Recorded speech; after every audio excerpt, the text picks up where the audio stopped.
Eu vou ler alguns versículos e vou estar pulando alguns, porque senão a nossa leitura fica muito extensa. O versículo 1 diz assim: disse o Senhor a Moisés. Quem disse para Moisés? O Senhor. O Senhor. Então é uma ordem de Deus. Envia homens que espiem a terra de Canaã, que eu hei de dar aos filhos de Israel. De cada tribo de seus pais enviareis um homem, sendo cada qual príncipe entre eles. Aí lá no 3, enviou Moisés do deserto de Parã, segundo o mandato do Senhor.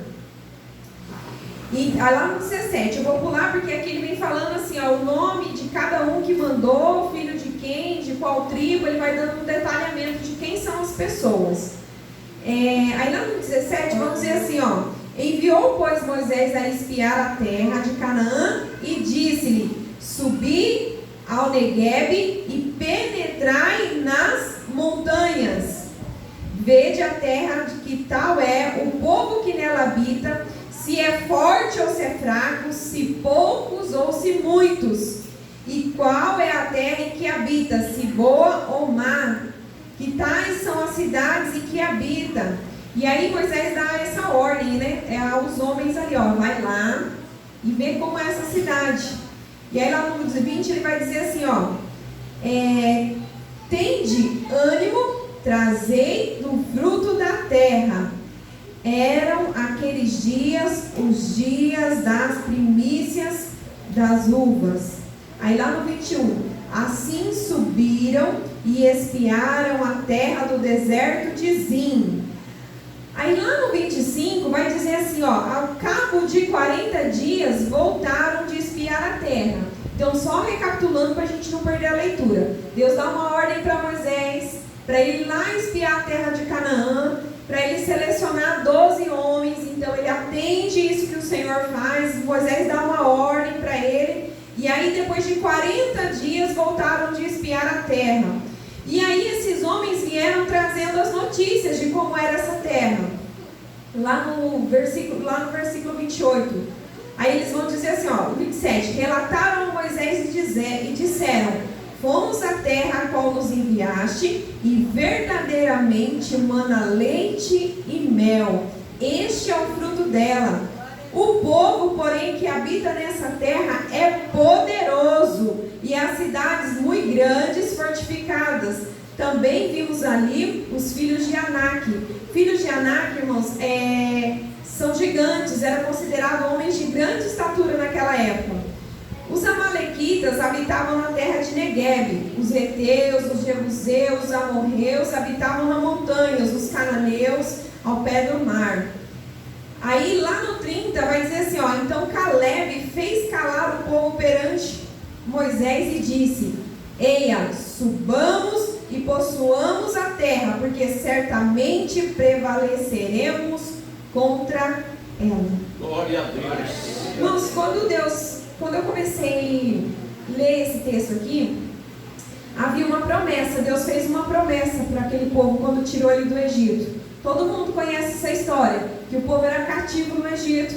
Deus levanta Moisés. Então agora Moisés, juntamente com aquela aproximadamente mais de 1 milhão de pessoas, ele retira daquele país onde eles eram escravos. Eles atravessam o Mar Vermelho e agora o Senhor dá uma ordem para ele: olha, vai espiar a terra.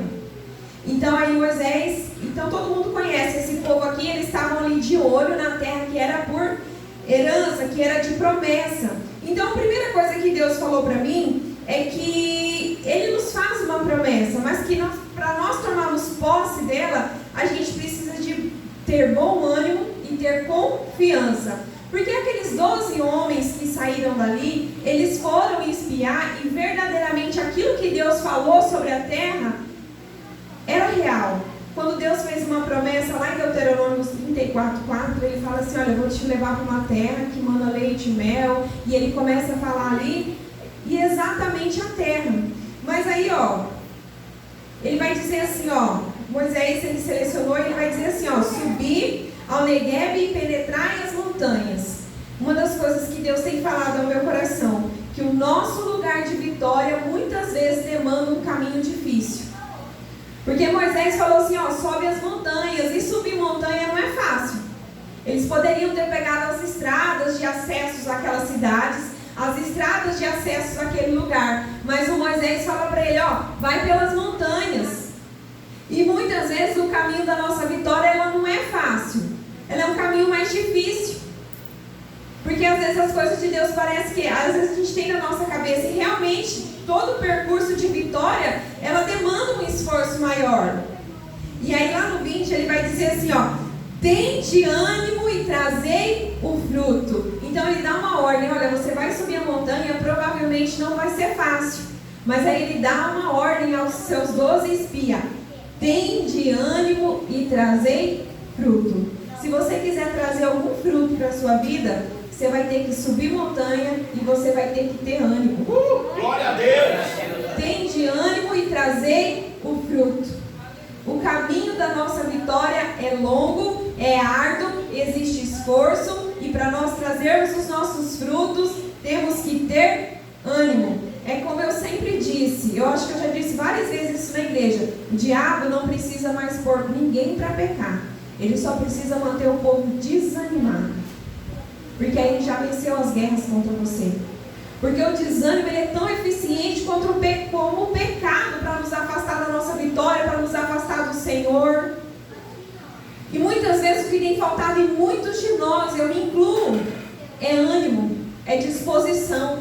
Porque às vezes alguém dá uma direção, olha, para você vencer determinadas guerras, você vai ter que fazer isso, isso e isso. E às vezes é uma montanha olhando aquilo que a pessoa te deu a direção. E é preciso disposição, é preciso ter ânimo. E aí vai dizer lá assim, ó, lá no 20, que eles subiram aquela terra e depois voltaram depois de 40 dias. E aí sabe o que é interessante? O relato do que esses homens vêm trazendo de lá. Ele vai dizer assim, ó, o povo, porém, que habita nessa terra é poderoso. Sabe o que eu vejo? Aquela pessoa que olha para a circunstância e olha para o problema e ele acha que o problema é maior do que tudo.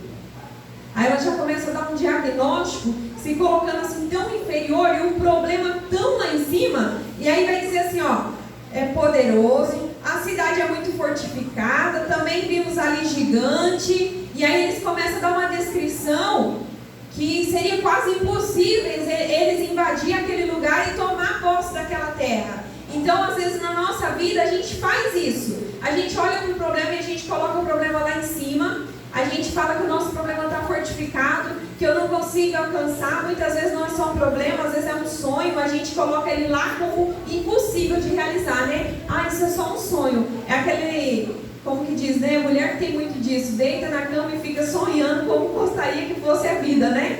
Então, às vezes, a gente coloca o nosso problema, ou o nosso sonho, a situação da nossa vida como uma cidade fortificada. E essa era a visão que os homens tinham. E aí ele vai dizer assim, ó, que lá tem o Amalequita, tem Eteu, tem Jebuseu, tem Amorreu. Eu fiquei imaginando assim, nossa, o povo começou a desanimar, né? O Moisés, ó, lá é difícil, a cidade está cercada, lá tem de tudo. Eu imagino assim, trazendo para a visão de hoje, ó, que a cidade não presta, não tem emprego, não tem solução, ó, o seu casamento está perdido, a sua vida financeira vai ser isso mesmo. Imagina aquele povo dando diagnóstico no dia de hoje, se ele estivesse aconselhando alguém, você vai morrer assim, teu marido não tem jeito, a tua empresa é falida, você vai viver no fundo de quintal. Eu imagino aquele povo desanimado trazendo para a situação de hoje. E aí, tem sempre alguém diferente, né? Que eu imagino que esses são os cristãos. Então Caleb fez calar o povo perante Moisés. Ele vai dizer assim, ó, eia, eu acho que se fosse hoje, eu falo assim, cala a boca, gente.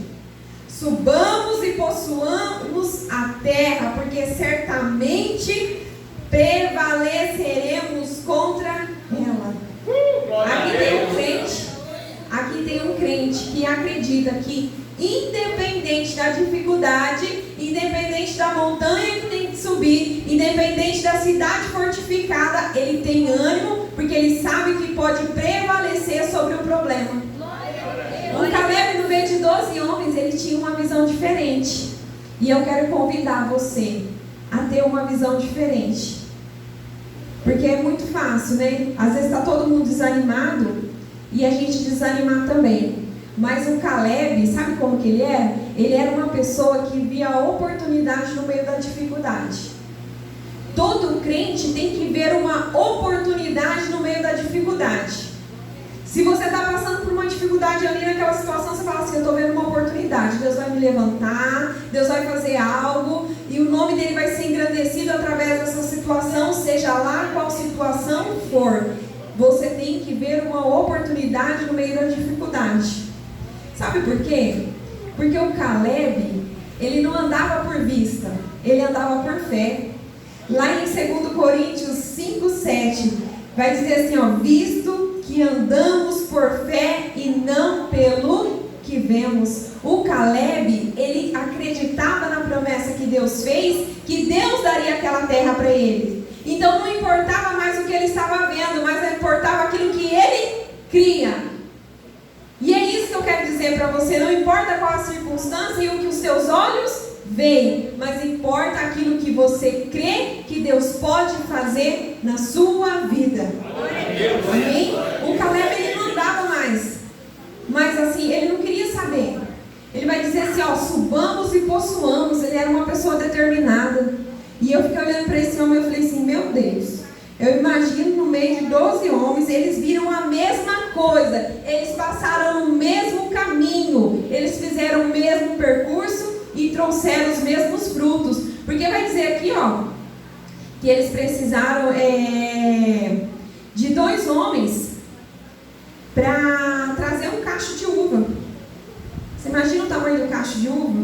Então eles todos, eles viram as mesmas coisas. Então se eles viram as mesmas coisas, por que Caleb acreditava diferente? Porque ele tinha fé e confiança no seu Deus. Porque ele não caminhava olhando para a situação, mas ele caminhava pela fé, acreditando numa promessa que Deus tinha feito para ele.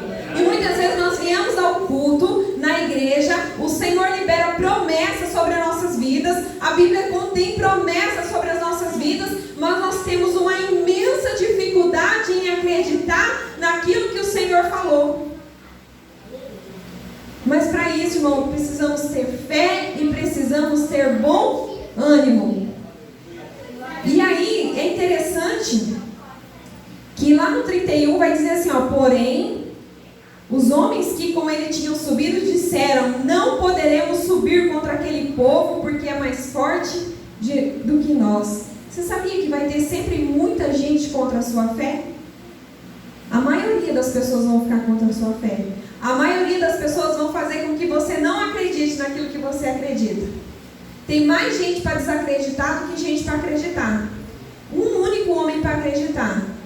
E todos os outros 11, e eu imagino atiçando. Irmão, porque quando a gente vê aquele povo saindo do deserto, pensa num povo que reclamava, num povo que brigava por qualquer coisa, eles não eram muito diferentes de nós, não. É que hoje as brigas de trânsito, as brigas de vizinho, né, pastor? As brigas de cargo na igreja, as brigas é de outro nível. Mas lá também era um negócio meio esquisito. Pensa no povo que brigava. Então eu imagino um homem, um rapaz ali, crendo. E existe mais pessoas desanimadas do que pessoas animadas, você sabia? E o desânimo, ele é algo contagioso, né? Você chega aqui perto de alguém, você está meio murchinho: ai, estou cansado, você vai também. Ai, queria dormir, eu também. Ai, se eu pudesse só ficar deitada, eu também. Ai, não aguento mais nem orar por isso, outro eu também. Aí começa, porque o desânimo é contagioso. Mas o crente, ele tem que se contaminar pela palavra. Ele tem que se contaminar por aquilo que ele crê, e não pela circunstância. Porque uma pessoa que confia em Deus, irmãos, uma vez eu vi isso, ela não vai pelo senso comum. O que é senso comum? É acreditar, é saber, é acreditar em tudo aquilo que os outros acreditam. Uma pessoa que é dirigida por Deus, ela crê no Senhor.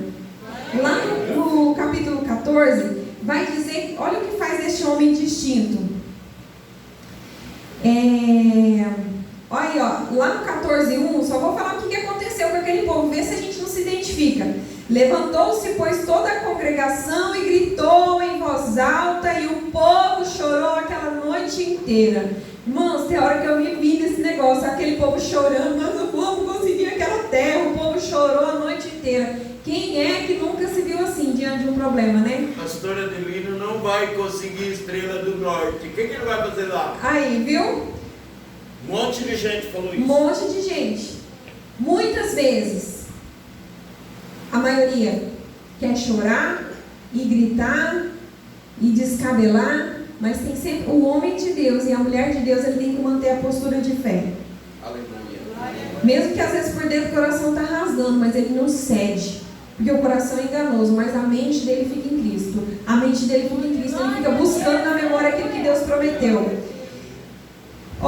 E Josué, filho de Nun, e Caleb, filho de Jefoné, dentre os que espiaram a terra, rasgaram as suas vestes e falaram toda a congregação dos filhos de Israel, dizendo: a terra pelo meio do qual passamos a espiar é terra muitíssimo boa. Os homens que estavam ali chorando só viam as dificuldades, e o Caleb só via a oportunidade. Ele não queria saber se estava fortificado. E eu quero dizer para você nessa noite, o sonho, o projeto que você tem, não importa quão difícil seja, não olha para a dificuldade que você tem para alcançar ele, mas olha na oportunidade de quão bom é se você conquistar isso, se você conseguir chegar onde você quer chegar, se você conseguir trazer essa pessoa que você quer trazer para o Senhor, se você conseguir esse emprego, se você conseguir essa promoção, se você conseguir expandir o seu negócio, se você conseguir ter a profissão que você quer, se você conseguir ganhar almas para Jesus, pensa no quão bom é, não olha para a dificuldade. E olha só o diferencial. Ele não se apoiava, o Caleb não se apoiava no conhecimento e na razão e na força humana. Vai dizer assim, se o Senhor, é ele dizendo, se o Senhor agradar de nós, então nos fará entrar nessa terra e nos dará terra que mana leite e mel. Qual era a confiança do Caleb? Se o Senhor. Sabe por que ele não se abalava? A confiança não estava ali no exército que ele tinha, estava no Senhor. Porque se ele olhasse para aqueles homens chorando, aquele povo gritando a noite toda, provavelmente ele ia chorar junto, falar, não, realmente não dá. Mas ele tinha confiança no Senhor. Jeremias 17:5 vai dizer assim, maldito o homem que confia no homem e se apoia, na sua força. Caleb não se apoiava na sua força.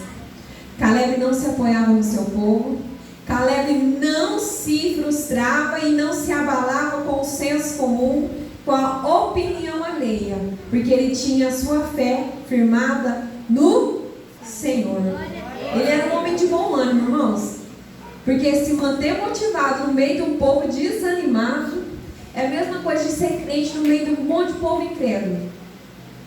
Você tem que ser crente por você e por outro, Você fica pisando em casca de ovo, porque se você falar qualquer coisa, o crente. Eu imagino o Caleb desse jeito ali, pisando em casca de ovo, e ali tentando motivar o povo. Você tem que ser, nós temos que ser a pessoa que motiva a família, as pessoas que motivam a igreja, que motivam os vizinhos, que motivam as pessoas que estão no nosso trabalho, que motiva a gente mesmo, porque tem dia que a gente tem que levantar e falar assim, não, eu consigo, Deus é comigo, se o Senhor for na minha frente eu consigo. Tem hora que a gente tem que ir ali, como Caleb, está todo mundo dizendo que não, mas eu digo que sim, no nome do Senhor. Porque eu tenho fé, disposição e ânimo, porque eu vou subir montanha, eu vou trazer o fruto, e o Senhor pelejará por mim, porque Ele me fez uma promessa. Porque o Senhor pode te fazer 1 milhão de promessas, se você não tiver fé e ânimo para conquistá-las, não vai sair do lugar. Amém? E aí, irmãos, aconteceu um negócio muito grave. Um negócio tão grave que Deus, Ele se irou contra aquele povo. Porque aquele povo começou a chorar. Aquele povo começou assim, todos os filhos de Israel murmuraram contra Moisés e contra Arão. Toda a congregação lhe disse, tomara tivéssemos morrido na terra do Egito ou mesmo no deserto.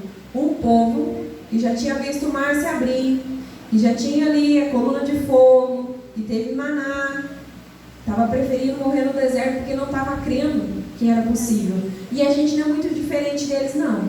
Às vezes Deus faz um milagre aqui num nível, no outro nível, a hora que chega aqui um problema mais difícil, a gente já esqueceu aquilo que Deus fez aqui e a gente já começa a murmurar. E esse povo começou a esquecer o que Deus tinha feito. E eles começaram a... podia ter morrido lá no Egito. E aí Deus se irou e falou para Moisés que ia matar todo aquele povo. Vou matar todo mundo e da sua descendência eu vou levantar um. Vou levantar um novo povo. Imagina Deus falando, ó, nada que faz para esse povo tá bom, eles não confiam em mim, vou matar todo mundo. E aí Moisés vai interceder pelo povo. Irmãos, e aqui se manifesta o caráter de um homem de Deus. Deus fala que vai matar aquele povo que estava dando trabalho para Moisés, e Moisés vai pedir para Deus não matar. E é nessa hora que eu fico me pensando, será que se fosse eu ia fazer a mesma coisa? Eu ia dar ideia para Deus de como matar aquele povo. Senhor, manda fogo do céu e consome esse aqui assim. Senhor, aquele lá, Senhor, mata daquele jeito. Será que a gente ia ser que nem Moisés?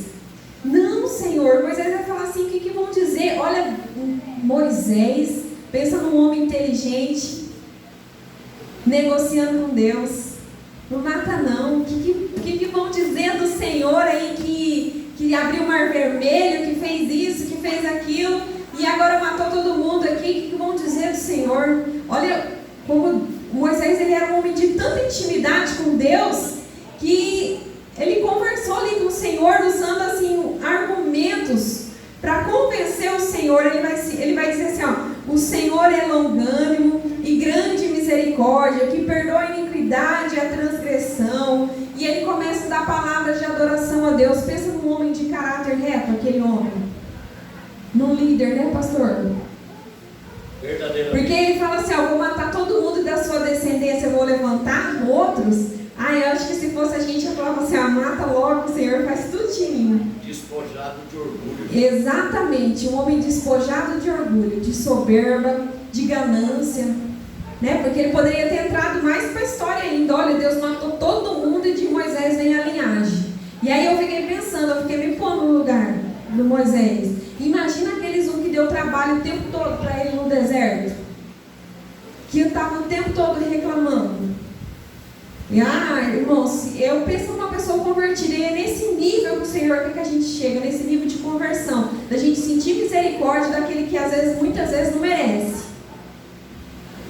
né? Senão eu já tinha dado, eu já fiquei pensando, esse aqui faz churrasquinho, esse aqui o Senhor manda matar em pedra. E aquele povo que me encheu o saco lá porque ficou reclamando da comida, o Senhor mata sufocado. Eu fico imaginando. Mas olha só, esse é o caráter do homem de Deus, e é isso que a gente tem que viver. Só que aí Deus dá um castigo para aquele povo. Ele fala assim, olha, de 20 anos para cima, ninguém vai entrar na terra prometida. Exceto quem? Exceto Caleb, Josué e Caleb. Sabe o que eu vi aqui? Que a fé em Deus traz livramento. Lá no capítulo 14, 22, vai dizer assim, 24. Porém, meu servo Caleb, visto que nele houve outro espírito e perseverou em seguir-me, eu o farei entrar na terra que espiou, e a sua descendência a possuirá.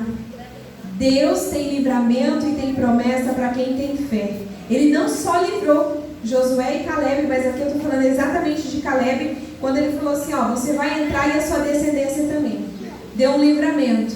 Porque todas aquelas outras pessoas, porque foi daqui que Deus falou para eles, vocês vão peregrinar no deserto. 40 anos vocês vão viver no deserto antes de possuir essa terra. Vocês vão morrer. De 20 anos para cima, todos morreram, nenhum deles, exceto esses 2 homens. Porque ele tinha uma fé inabalável no Senhor, uma fé que traz livramento e uma fé que traz recompensa. Glória a Deus. A fé que traz recompensa. E aí, irmãos, eu fui estudar, eu já tinha visto isso há algum tempo na Bíblia. A terra que Caleb viu e acreditou que Deus podia fazer ele possuir, foi a terra exatamente que foi dele. Olha só, eu vou compartilhar Josué capítulo 14 com vocês, porque eu achei isso aqui de muito tremendo. 14, verso 12 e 13, vamos lá. 45 anos se passaram. Ó, ele vai dizer assim, ó. Vou ler alguns versículos do Josué capítulo 14. Tinha eu 40 anos quando Moisés, servo do Senhor, me enviou para espiar a terra, e lhe relatei como sentia no coração. Mas meus irmãos que subiram comigo desesperaram o povo. Eu, porém, perseverei em seguir o Senhor meu Deus. Então Moisés naquele dia jurou dizendo: certamente a terra que puseste os pés será tua e de teus filhos, e herança perpétua, pois perseveraste em seguir ao Senhor, uma fé que traz recompensa. Aí ele vai dizer assim, ó: eis agora o Senhor me conservou em vida, como prometeu. 45 anos há desde que o Senhor falou a palavra a Moisés. Quantos anos? 45 anos depois. Sabe o que eu quero dizer para você? Você não vai morrer antes da promessa de Deus se cumprir, se você tiver uma fé. Se você tiver uma fé inabalável no Senhor, ela vai se cumprir. 45 anos se passaram e ele não morreu. Porque Deus tinha uma promessa e ele tinha fé para alcançar a promessa. Salmo 27 diz assim, ó: eu creio que verei a bondade do Senhor na terra dos viventes. É nessa terra que você vai experimentar a bondade do Senhor. 45 anos se passou. E aí vai dizer assim, ó: estou forte ainda hoje, como no dia em que Moisés me enviou. 45 anos depois, aquele homem ainda se encontrava forte. E eu acredito que não está só falando de uma força física. Irmãos, tira a atenção do Léo, que vocês estão só olhando para o Léo, não estão prestando atenção. 45 anos se passaram e ele ainda se sentia forte. Vai dizer assim, ó: estou ainda hoje, como no dia em que Moisés me enviou. Qual era a minha força naquele dia? Agora, pois, me dá este monte de quem o Senhor falou naquele dia. Pois naquele dia ouviste que lá estavam anaquins, grandes e fortes cidades. O Senhor porventura será comigo para me desapossar como prometeu. Aí vai dizer assim, ó: Josué, que era o sucessor de Moisés, vai dizer assim, ó: Josué o abençoou e deu a Caleb Hebron em herança. Aleluia. Aquilo que Caleb viu, que ele creu, que ele podia tomar posse. 45 anos se passou, mas Deus honrou a fé, a disposição e o ânimo daquele homem. Ele viu aquela terra, creu que pôde entrar nela. E eu quero dizer para você nessa noite: creia que você pode tomar posse. Passe o tempo que passar, se você continuar perseverando em fé no Senhor, Deus não vai desonrar a sua fé. Pensa num homem de coragem, irmãos, que viu gigantes lá. E sabe o que eu vejo em comum nos homens de Deus, quando você vê na Bíblia? É a disposição em vencer. Que não importa quão difícil seja. Tem um versículo de Salmo 27, 3 que fala, Davi fala assim, ó: ainda que o exército me cercasse, o meu coração não temeria. Ainda que a guerra se levantasse contra mim, nele eu confiaria. Davi ali, ele dizia assim: olha, pode se levantar o exército que for, eu ainda continuo crendo no Senhor. E Caleb tinha esse mesmo espírito. Os homens de Deus têm que ser motivados pela fé, pela confiança no Senhor. Não importa quão difícil seja, a nossa confiança tem que estar no nosso Senhor, porque Ele é fiel para cumprir as promessas das nossas vidas. Aquilo que Ele liberou sobre a sua vida não vai, se você perseverar. Ainda que você tenha que subir montanhas, e ainda que você tenha que entrar em cidades fortificadas, derrubar gigantes, o Senhor é com você, o Senhor é conosco. Amém? Vamos ler se eu deixei alguma coisa para trás aqui das anotações. Oh, Jesus, toma. Aleluia. Olha, pastor, até que horas aqui? Até 21, né? Amém. Até meia-noite e meia, então.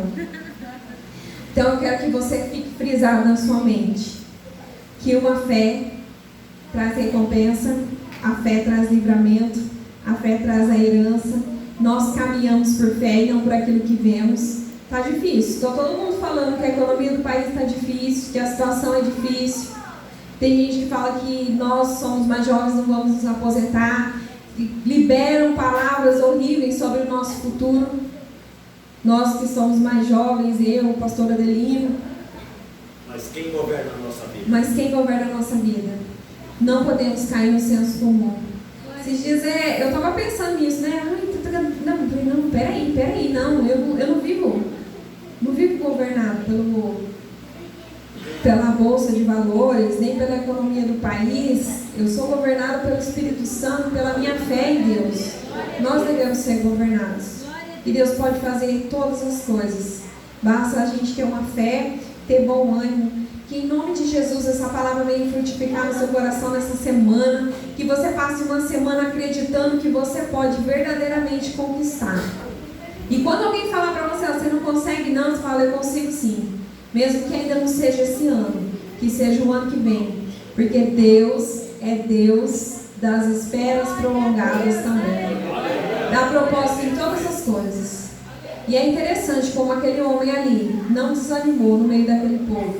E nós não vamos desanimar, mesmo no meio das vezes da nossa família que não crê como a gente. Talvez as pessoas juntas, às vezes até na igreja não crê como a gente, viu, irmãos? Mas a gente tem direção e caminha pelo Espírito Santo. Amém? Eu agradeço essa oportunidade. Continue clamando pela nossa vida, pela minha vida. Eu agradeço em nome de Jesus. Amém.